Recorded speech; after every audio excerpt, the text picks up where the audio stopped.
Excluding the 2018 NFL season where the Jacksonville Jaguars were just coming off an AFC Championship appearance, the 2021 season for the Jags has got to be the most critical and pivotal year in terms of the Jacksonville Jaguars franchise, and also one of the most exciting times for Jaguar fans everywhere. Of course, we've got a brand new team, culture, and regime with Urban Meyer, Trevor Lawrence, and the front office is completely wiped out, brand new top to bottom, and this organization is looking to make a huge leap, not just this year, but just for the turnaround of this franchise. And I believe that Urban Meyer and Trevor Lawrence are very capable of doing it. But I'm going to be giving out my final bold predictions and outlooks for the 2021 NFL season and the Jacksonville Jaguars. But before I go on with that, yes, I'm wearing a Jumbo Shrimp hat and my Jumbo Shrimp shirt as well. But you guys know I rep Jags harder than just about anybody out there. I gotta show love to my city, regardless if it's the Jacksonville Jaguars, man. I'm always gonna rep. Now, I have 3 outlooks that I really want to get into when it comes to this video, but the first one I'm gonna get into is kind of a hot take and bold prediction. I think that the Jags are gonna have a top 5 rushing offense this season as well. The Jags were tied for 4th worst in the NFL last year with only 1,519 yards rushing last year in 2020, which is pretty horrendous. Obviously, James Robinson, an undrafted free agent who changed his number to number 25, if you guys didn't already know. But back to the point, James Robinson emerged as one of the best running backs in the league last year and just absolutely broke out onto the scene. Hopefully, he can repeat that same level of success this year. But also the Jags have some depth with Carlos Hyde, and they just signed Duke Johnson Jr. as well. Another great veteran that they were able to scoop up off the waiver wire as well. And even though the Jags did lose Travis Etienne Jr. for the entire season, and I was super excited to see him, Jaguar fans everywhere were, because he brings a different level of ability and dynamic playmaking to the offensive side of the ball, which is why everybody in Urban Meyer were so high on him. The Jags honestly are going to have even a better rushing attack this year because teams just can't put 8 guys in the box and stack the box because Gardner Minshew's there and the Jags had no other offensive passing weapons. Or even if it was Jake Luton or Mike Glennon, the Jags are actually, knock on wood, going to be healthy this year. And the Jags also have a franchise quarterback who can actually sling the ball. So the Jags are going to have to open up the passing game a lot more, which will then open up the running game, which then opens up the play action and everything in the offensive playbook.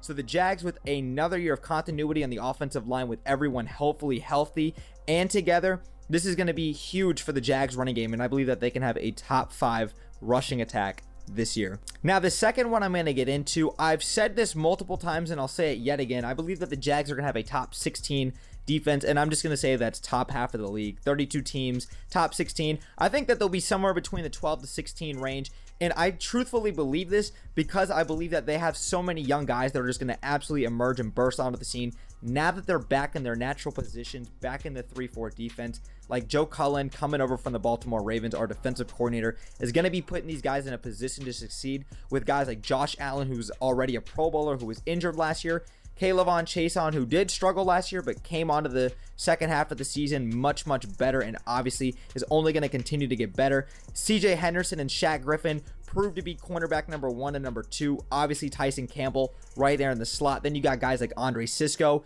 in the secondary, our 3rd round pick from Syracuse. You brought over Rayshon Jenkins. You can't forget guys like Devon Hamilton, who are going to absolutely be critical to the nose tackle position right there, the 3-4 defense. You've still got some decent pass rushers like Jaheed Ward, Malcolm Brown, Roy Robertson Harris, and of course you've got some great linebackers like Miles Jack, and hopefully Damian Wilson can fit in.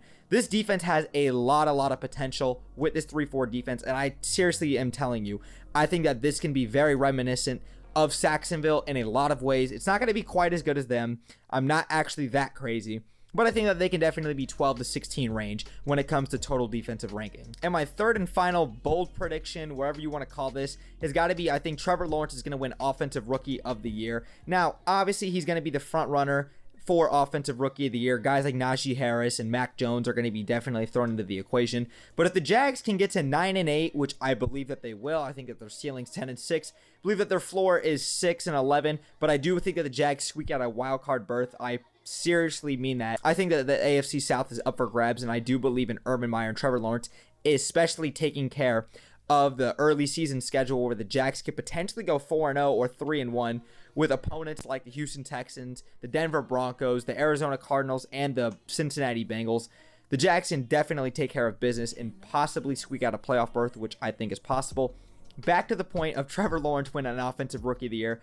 I have a couple different reasons for that. Obviously, Trevor Lawrence is going to be a franchise quarterback. I think everybody knows that if he's healthy. I think the offensive line is going to be a lot better this year, but also he's got weapons everywhere. We obviously brought in Jacob Hollister and Tyron Johnson from the Chargers and then from the Seattle Seahawks.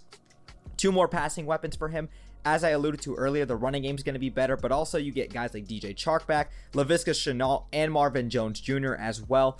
But I have a quick, weird prediction when it comes to the receivers. I think Marvin Jones Jr. leads this team in touchdowns. I think Chark leads them in yards because of that deep threat ability. And then Laviska Shenault in terms of receptions, because these guys all bring something different and dynamic to their receiving positions, and they're all 3 very different receivers. Darrell Bevell, the offensive coordinator, obviously has some continuity with a guy like Marvin Jones Jr. I think Trevor's set up in a position to succeed his first year with the Jags, and Urban Meyer's a terrific coach, and obviously he's very personable, so I think that's going to help Trevor Lawrence out tremendously, and he's going to win Offensive Rookie of the Year, and the Jags are going to go 9-8 this year and squeak out a wild card berth. Seriously. But that's it for this video. I want to hear, what do you guys think about some of my predictions? Also, I want to hear what some of your guys' predictions are down below in the comments as well. Do you guys think that the Jags could possibly have a top 5 rushing attack? Maybe Trevor Lawrence wins Offensive Rookie of the Year, or maybe you guys have even some Pro Bowl predictions. I want to hear them down below. Let me know what you guys think. And if you guys don't know already, I'm going to be flying out to Houston for week 1 of the NFL regular season. And of course, I have regular season tickets. So if you guys are interested in that, there's going to be so much great Jags content, not only this upcoming week, but for the entire season. Make sure y'all like, turn on notifications, and subscribe down below for me to stay tuned for that and to help support me and the channel. And it only takes a second, and it helps me out tremendously. But Jags Nation, Bold City 904, Brett James, aka BJ, I'm out, boys. Peace.